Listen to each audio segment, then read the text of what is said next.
que tu ne sortiras pas comme tu es venu. Un homme s'est levé, il dit, l'Esprit de Dieu est sur moi. Il m'a oint pour annoncer la bonne nouvelle.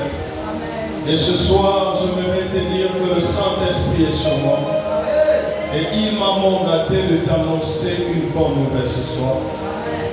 Que le Seigneur te bénisse. Notre thème du mois, c'est la parole. Et la parole a plusieurs dimensions. Mais ce soir, tu as une parole réservée pour toi. Une parole de Réma. Nous allons lire la parole de Dieu dans le livre de Osée 4, le verset 6. Notre parole de base, si tu as compris comme moi, tu te lèves de là où tu es. Lisons la parole de Dieu. Nous rendons grâce à Dieu. Mon peuple périt parce qu'il lui manque la connaissance. Puisque tu as rejeté la connaissance, je te rejetterai de mon sacerdoce, comme tu as oublié la loi de ton Dieu. Moi de même j'oublierai tes fils. Parole du Seigneur. Nous rendons grâce à Dieu. Acclame pour la parole de ce soir. Alléluia. Bien-aimé, ce soir j'aimerais te dire que tu as la grâce. Amen. Tu as la grâce parce que tu ne viens pas à l'église en vain. Parce que tu as quelque chose en toi, la connaissance. Dis avec moi la connaissance. La connaissance de Dieu est en toi. Parce que tu sais pourquoi tu viens à l'église. Tu viens à l'église parce qu'il y a un Dieu tout-puissant qui se manifeste là où 2 ou 3 sont assemblés.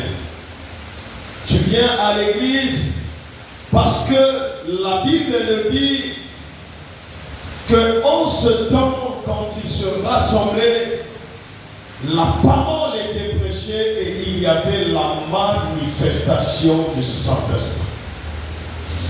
Et ce soir, je veux honorer le Seigneur Jésus-Christ par le Saint-Esprit.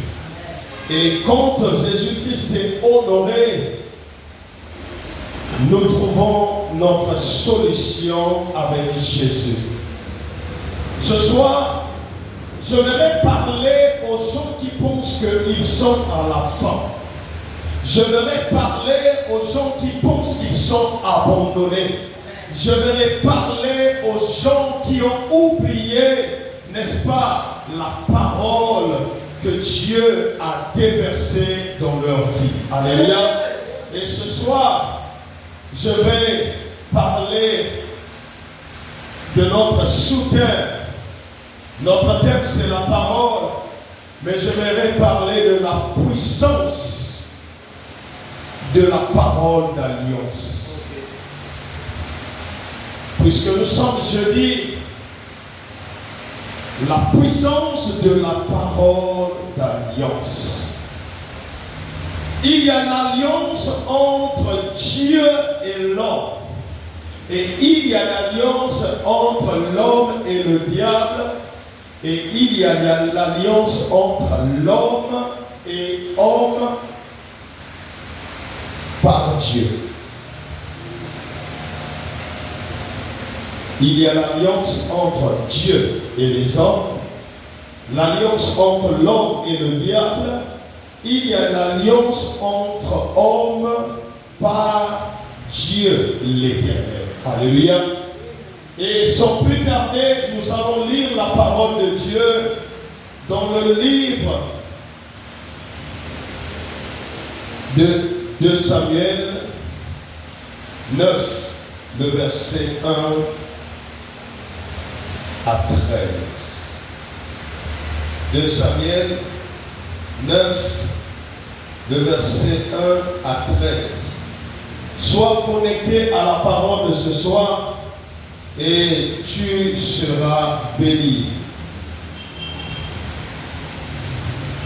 Lisons la parole de Dieu. Nous rendons grâce à Dieu. David dit, reste-t-il encore quelqu'un de la famille de Saül pour que j'use de bienveillance envers lui à cause de Jonathan.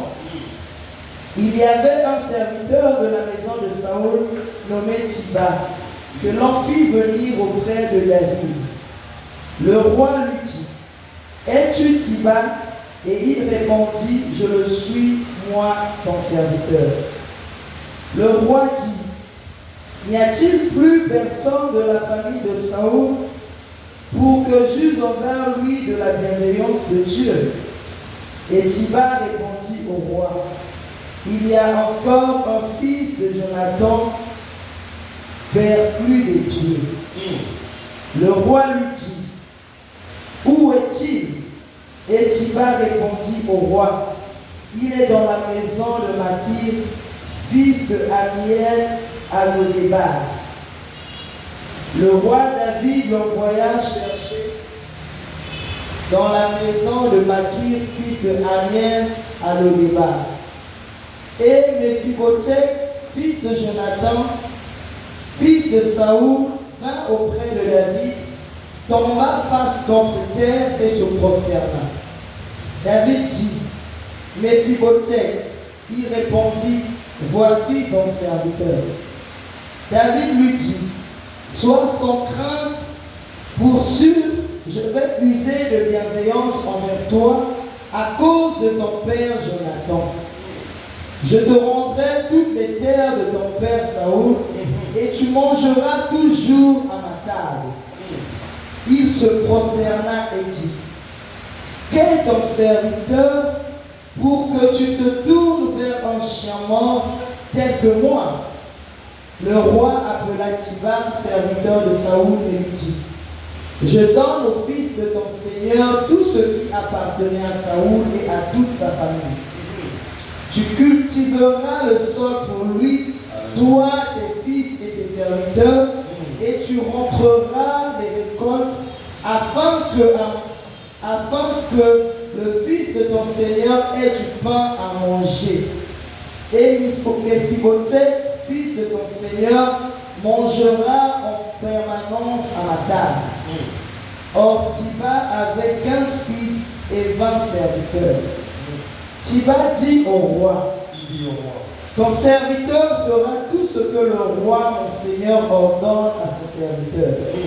David avait dit, Méphibosheth mangera à ma table comme l'un des fils du roi. Méphibosheth avait un jeune fils nommé Mika, et tous ceux qui demeuraient dans la maison de Tiba étaient serviteurs de Méphibosheth. Méphibosheth habitait à Jérusalem, car il mangeait en permanence à la table du roi. Il était boiteux des 2 pieds. Parole du Seigneur. Nous rendons grâce à Dieu. Est-ce que tu peux acclamer pour la parole? Est-ce que tu peux acclamer pour la parole? Est-ce que tu peux acclamer pour la parole? Alléluia. Bien-aimé, j'aimerais t'annoncer quelque chose. L'Éternel ne t'a pas oublié. Et l'Éternel ne pourra jamais t'oublier. Alléluia. Vous savez, quand nous parlons des réclamations, nous prenons toujours des réclamations dans le mauvais sens. Nous parlons des réclamations dans la dimension de la sorcellerie. Nous parlons des réclamations dans la dimension des paroles de malédiction. Nous parlons de la réclamation par rapport aux actes ou aux erreurs que nous avions eu à commettre dans le passé. Mais à quel moment, toi, en tant qu'enfant de Dieu, tu dois positiver, n'est-ce pas, les réclamations de ta vie? L'Éternel est capable de te réclamer dans le bon sens. Du bien que tu as eu à faire quelque part, et l'Éternel réclame ce bien-là pas pour te condamner, mais pour te sortir du trou où tu te trouves. Amen.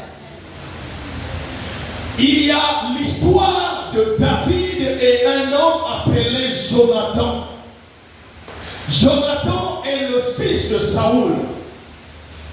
Jonathan a eu une relation avec David, une relation qui dépassait même l'intimité. Ils étaient frères, malgré le caractère de son père Saül. Et Jonathan considérait David. Et David considérait Jonathan. Et un jour, Jonathan part. Et Jonathan trouve la mort. Mais avant que Jonathan puisse mourir, il y a eu une parole. Dis avec moi une parole. Et cette parole, c'est la parole de l'alliance entre Jonathan et David. La Bible dit, tout passera, sauf la parole. Voilà pourquoi toute parole qui sera prononcée de ta bouche, il faut vérifier cette parole. Amen. Il est mieux de parler comme un fou tout le temps en disant « je serai riche, je veux réussir » que de prononcer dans ta parole que non, je ne suis qu'un moins que rien. Ne commets pas cette bêtise. Laisse même les gens dire que tu es fou ou tu es orgueilleux, mais déclare des paroles de bénédiction dans ta vie tous les jours. Même quand tu croises quelque chose de grave, déclare une bonne parole pour ta vie. Annonce une sémence favorable pour que cette sémence puisse te réclamer dans le bon sens. Jonathan est parti. Et quand Jonathan part, Jonathan ne vit plus. Après des années, la parole s'est faite penser. David a pensé à Jonathan. Il dit, j'avais tissé l'alliance avec un homme. Et cette alliance était tissée par le Seigneur. Bien-aimé, toute alliance qui n'a pas Dieu à l'intérieur, cette alliance est satanique. Chaque alliance de David doit avoir la main de l'Éternel. La Bible déclare que David et Jonathan, ils ont tissé cette alliance au nom de l'Éternel. Voilà pourquoi, moi ici, je te fais rentrer dans l'alliance du ministère au nom de Jésus-Christ. Si un jour, tu vas quelque part, le pasteur te fait rentrer dans son alliance au nom de ta interne ou ma interne, ça veut dire qu'il faut vérifier cette alliance. Parce que cette alliance va t'apporter une malédiction. Mais toute alliance qui est tissée par l'Éternel ne peut jamais donner une malédiction, car la Bible déclare la bénédiction de l'Éternel enrichit et ne se suit sans aucun chagrin. Donc chaque alliance que tu fais avec un homme de Dieu, il faudrait que cela soit au nom de Jésus-Christ. S'il te dit j'ai mon génie, ou j'ai mon Dieu quelque part, ou j'ai ceci, avant de dire le Dieu de mon Père interne, vérifie bien son Dieu. Peut-être qu'il ne prie pas le Dieu que toi tu crois. C'est important. Le Dieu interne, est-ce que tu le connais? Tu connais son état d'âme. Tu connais le Dieu qu'il sait. Mon peuple périt faute de connaissance. Jonathan savait le Dieu qui a appelé David. Parce qu'en ce temps-là, un homme comme David, pour faire tomber Goliath, il n'y avait pas de fétiche, ni de féticheur pour donner cette capacité de terrasser Goliath. Parce qu'autour de Saoul, son père, il y avait des féticheurs, il y avait des gens aussi qui étaient dans le village, ou dans peut-être Israël. Mais ces hommes-là n'ont pas pu donner leur contribution pour terrasser Goliath. La Bible dit tout Israël était sous les bottes de Goliath. Alléluia. Même ceux qui croyaient au Dieu d'Israël, Goliath les a dominés. Mais Jonathan a vu ce jeune David terrasser Goliath. Et Jonathan savait que ce jeune n'est pas jeune physiquement ni spirituellement parce que il y a un esprit qui est sur lui qui a donné le pouvoir et la capacité de terrasser Goliath. Et Jonathan a commencé à voir Babylone Moyatata et la Katia David. Il dit, laisse-moi tisser. Voilà pourquoi toutefois que tu as une personne, que tu sens qu'il a une capacité élevée dans la spiritualité au nom de Jésus-Christ, accroche-toi à cette personne. Crois à la vision et à la grâce qui est sur lui et tu verras le miracle. Et Jonathan a cru, sans le savoir, qu'il part pour mourir. Mais Jonathan a laissé un enfant. Et cet enfant est appelé Mephibosheth. Je vais dire à quelqu'un ce soir, Mephibosheth te représente toi. Mephibosheth me représente. Parce que Mephibosheth était une personne abandonnée. Dans sa tête, il ne savait pas qu'il y avait un Dieu quelque part qui devait se souvenir de moi. David représente Jésus-Christ, celui qui se souvient toujours de l'alliance qu'il a tissée avec ses enfants. La Bible déclare, il n'est pas un homme pour mentir, ni le fils d'un homme pour se justifier. Ce qu'il dit, il le fait. Il est un Dieu fidèle. Il se souvient toujours de son alliance. Il est celui qui se souvient de la prière que tu as faite il y a de cela 10 ans. S'il ne t'avait pas répondu ce jour-là, parce qu'il est le maître de temps et de circonstances, il savait que ce temps-là n'était pas encore prévu pour toi parce que tu allais faillir. Il a fallu que tout se passe selon son temps. Que le Seigneur te bénisse. Il a fallu que cela se passe selon le temps de Dieu. Voilà pourquoi le temps de Dieu, c'est le meilleur. Alléluia. David représente Jésus-Christ. Jésus t'a réclamé. Jésus m'a réclamé.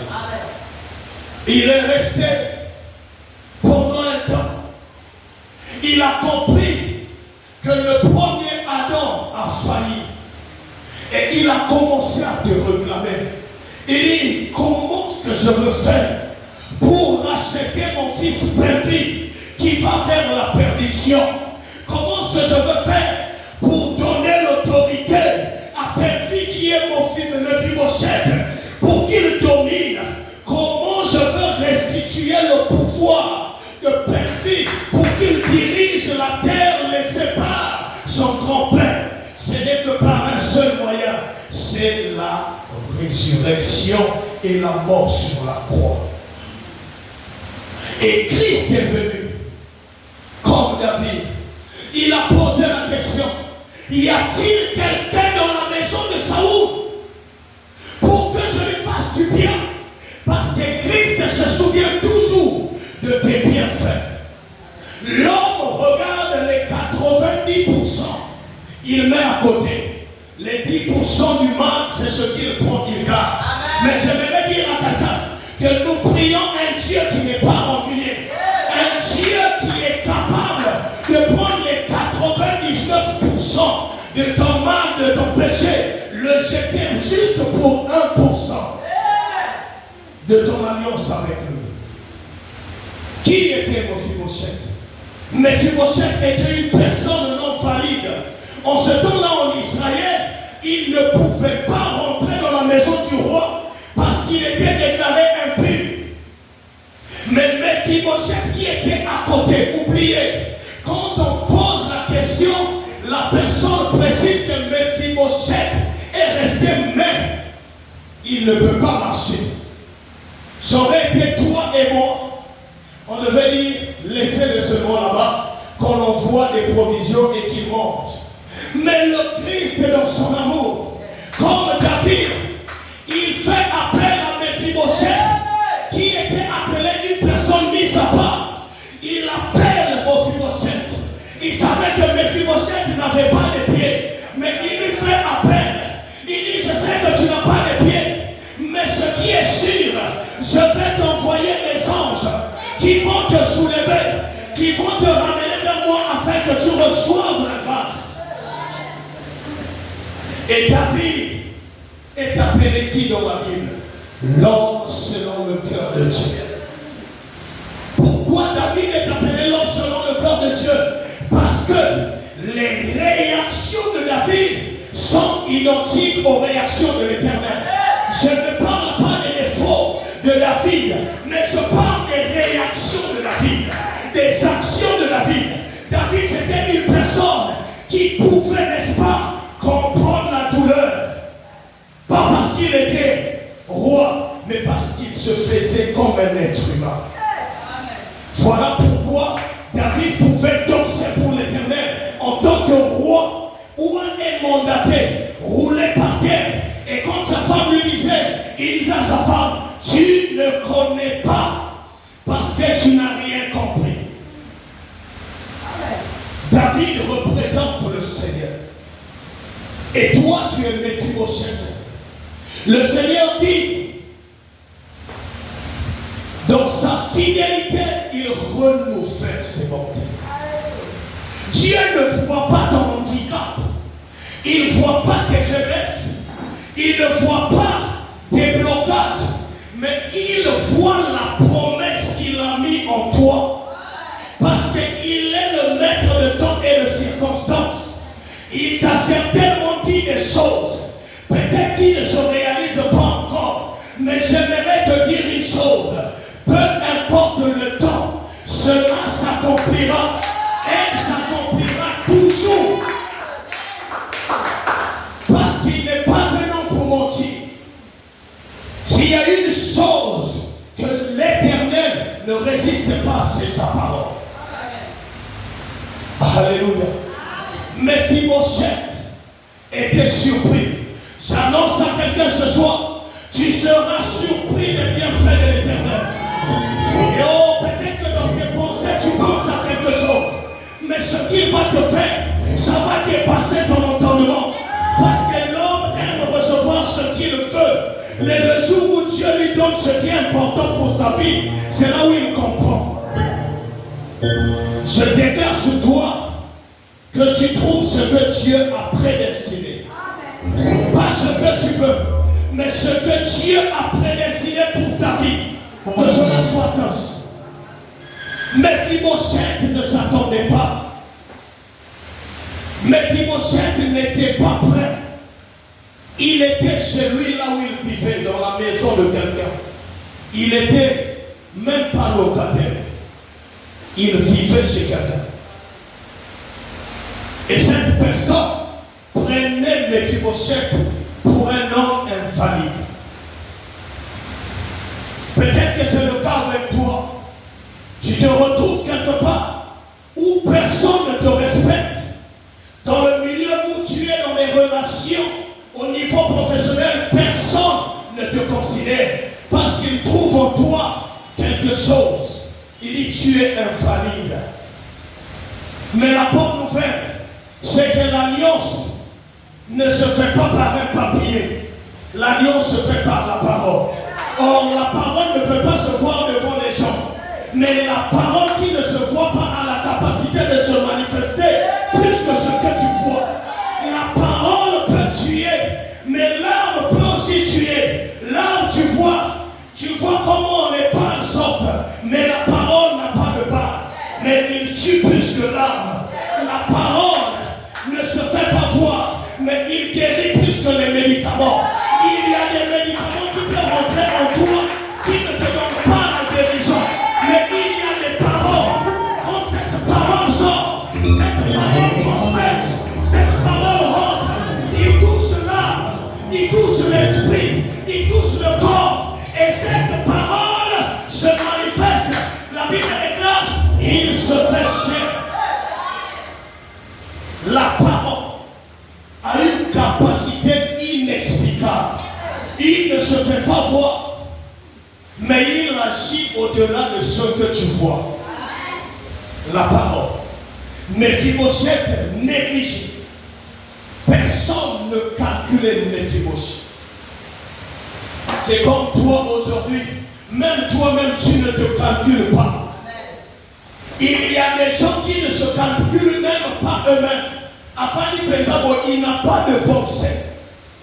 Et dans sa bouche, c'est seulement est-ce que je veux réussir? Pour la patience. Est-ce que Mayake Sigma? Oh, est-ce que Mamoute pourrait le voir? Bien aimé, Ne mets jamais un point dans ta vie.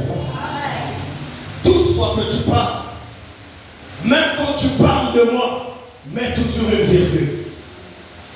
Parce que la virgule, c'est une continuité.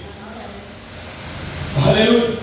La bonne nouvelle, c'est que le point que quelqu'un a mis dans ta vie n'a pas d'efficacité parce que le maître de l'activité, c'est le Christ. Général au sein d'intercession.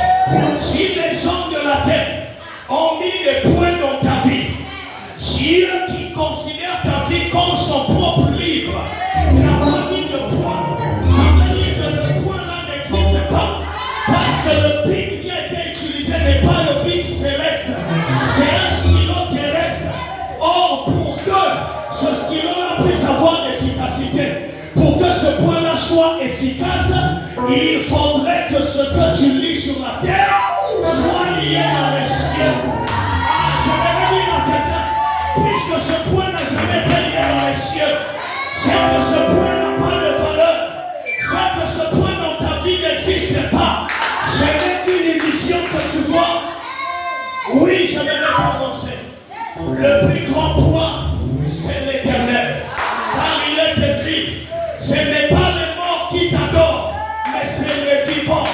Je peux être malade. Le plus important, je suis en vie. Je peux trébucher. Je ne suis pas mort, je suis en vie. Il y a encore de l'espoir pour celui qui est en vie. Celui qui respire, loue l'Éternel. Il y a encore de l'espoir. Même si tu penses que tu es à la fin, la bonne nouvelle, c'est que tu n'es pas appelé que ça. Mais tu as un nom et un acte de choses qui est en train de faire sombre. Alléluia. Est-ce que tu peux me répondre? Méphibosheth, un homme comme tout le monde, mais avec cet handicap. Méphibosheth n'avait pas de foi. Il ne pouvait pas parler de famille parce que Méphibosheth était seul avec son fils. Mais il ne savait pas qu'il y avait une parole d'alliance. Bien-aimé, ne plaque pas avec la parole. La parole, c'est toute une administration. La parole a un directeur général. La parole a un patron directeur général. La parole a un directeur des ressources humaines. La parole a un directeur technique. La parole a un chef d'équipe. La parole, il a aussi un agent de logistique qui l'emmène partout. Il récupère l'alliance. Il vient faire voir auprès de l'Éternel. Le ciel coche. Le patron directeur général signe. Et quand ça descend, l'agent logistique fait son rôle. Et après, celui qui est sur le terrain, on l'appelle le transcentil. Il est l'esprit qui est au-dessus de tout esprit. C'est lui le Saint-Esprit. Celui qui vient révéler. Il prend des choses du bas, il l'emmène vers le ciel. Il prend la réponse du ciel, il l'emmène à la terre.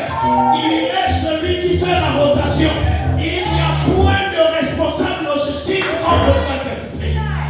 Le Saint-Esprit est au-dessus de toute logistique. Il fait son itinéraire. Il sait que cet homme, il y a l'alliance de son Père qui parle. J'aimerais dire à quelqu'un, la parole ne se tait pas. Même quand on le cache au plus profond, la parole parle. Oh, quel est le rôle de la parole? Quel est le rôle de la parole?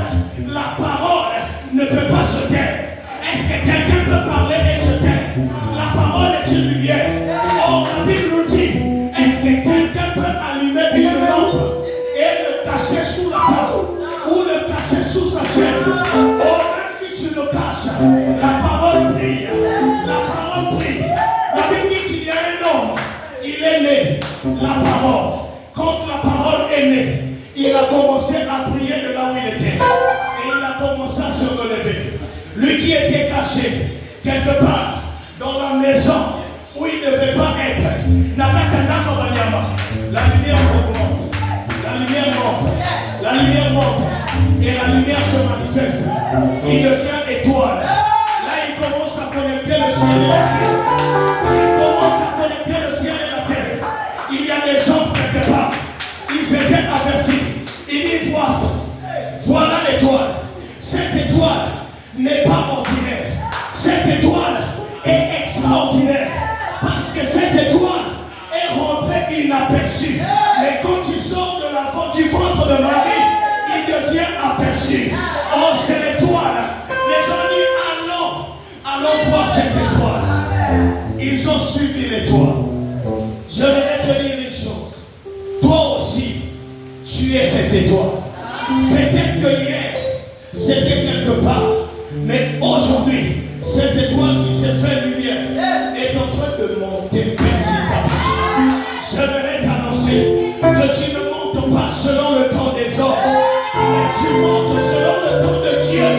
La Bible déclare qu'il y a chaque temps, chaque chose à son temps. Il y a un temps pour souffrir, mais un temps pour se manifester. Tu n'es pas n'importe qui. C'est une dimension qu'on ne peut pas expliquer, mais qu'on peut vivre. La parole, très souvent les gens veulent l'expliquer, la parole. La parole n'est pas faite pour s'expliquer. La parole est faite pour se manifester. Alléluia. Écoute, la parole dit, il envoya sa parole. Et sa parole les guérit. Comment une parole peut guérir? Devant les médicaments.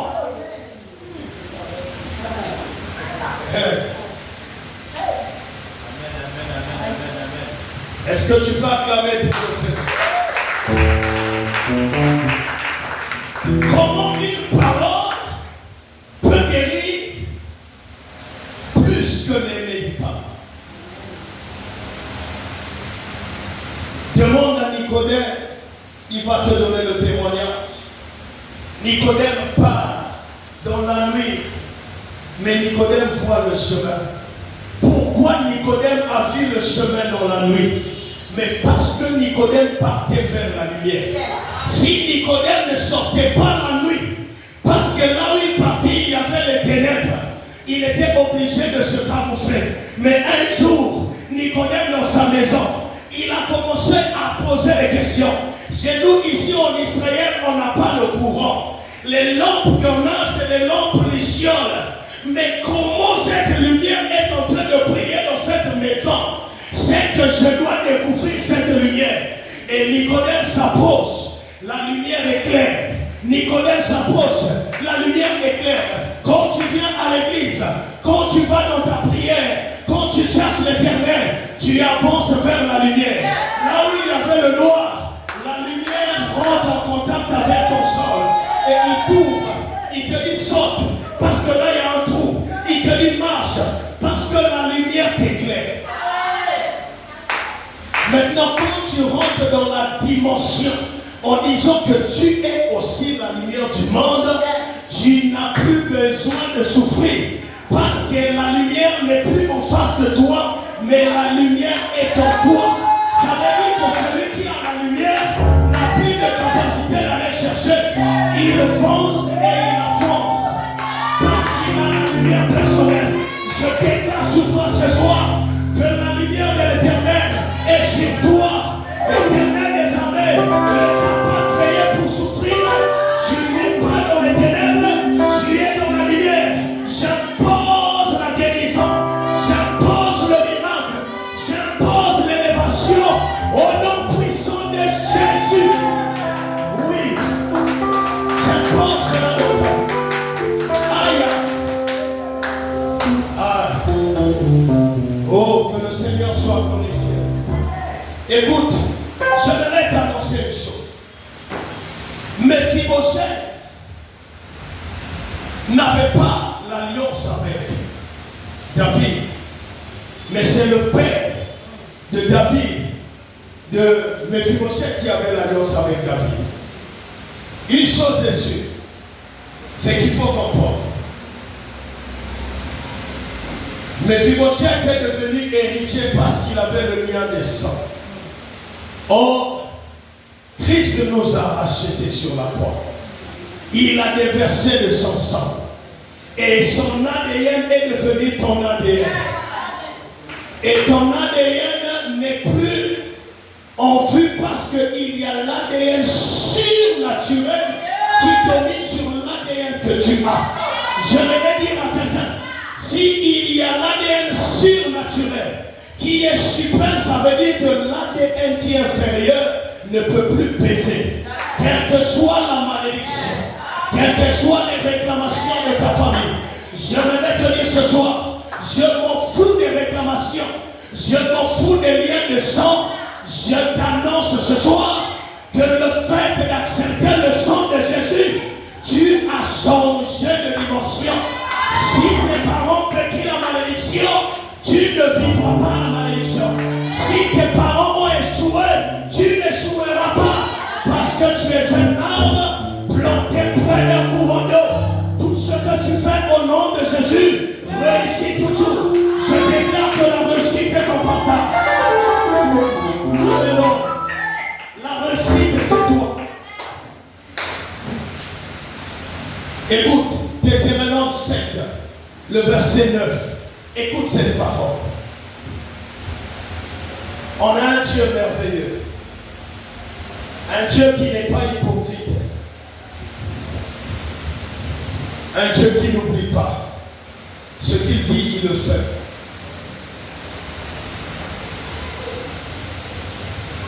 Un Dieu qui est fidèle. Oh, il est tellement merveilleux. Est-ce que tu peux acclamer pour le Seigneur? Est-ce que tu peux acclamer pour le roi des rois? Bien-aimé, le Seigneur est merveilleux. Il se souvient toujours de son alliance. Combien de fois tu as prié? J'aimerais dire à quelqu'un. Tu vas me dire, mais papa, l'alliance est venue comment? Mais l'alliance est venue le jour où tu as dit, j'accepte de te suivre comme Seigneur et Sauveur. Parce qu'il y a une parole qui est écrite à tous ceux qui l'ont reçue. Il les a donnés. Ça, c'est le premier point de ton alliance. Le pouvoir. Écoute, quand tu l'as reçu, tu as tissé l'alliance entre toi et le Seigneur. Je dis bien, quand tu l'as reçu, écoute, l'Éternel des armées, dans sa supériorité, il dit, Dieu a tant aimé le monde, qu'il a donné son Fils unique, afin que quiconque croit en lui déjà, tu rentres dans l'alliance. Je ne sais pas ce que tu comprends. Il dit, l'Éternel a tant aimé le monde, qu'il a donné son Fils unique, afin que quiconque tu rentres dans le... C'est-à-dire qu'on appelle ça périmètre de sécurité céleste. Que le Seigneur te bénisse. Tu es vraiment révélé. Alléluia. Quand tu es ici, c'est une autre dimension. Quand l'Éternel envoie son Fils unique, il dit afin que quiconque, il n'y a pas de nom, que ce soit quelqu'un, que ce soit toi, maman Félix, Christ vit, il n'y a pas de barrière. Ton problème, c'est quand tu as seulement mis le premier pas. Tu es rentré dans l'alliance. Je voudrais te dire que tu n'as pas besoin de souffrir. Jésus ne me connaît pas, il te connaît. Le jour où tu as dit, je reçois le Seigneur Jésus comme Seigneur et Sauveur personnel. Il avait tissé l'alliance. Il avait déjà tissé l'alliance. À ton bout, l'alliance va te réclamer. Oh, que le Seigneur te bénisse. À ton bout, l'alliance va te réclamer. Ah! Pourquoi c'est seulement le mal qui te réclame? Pourquoi toi tu donnes l'importance aux réclamations du mauvais côté?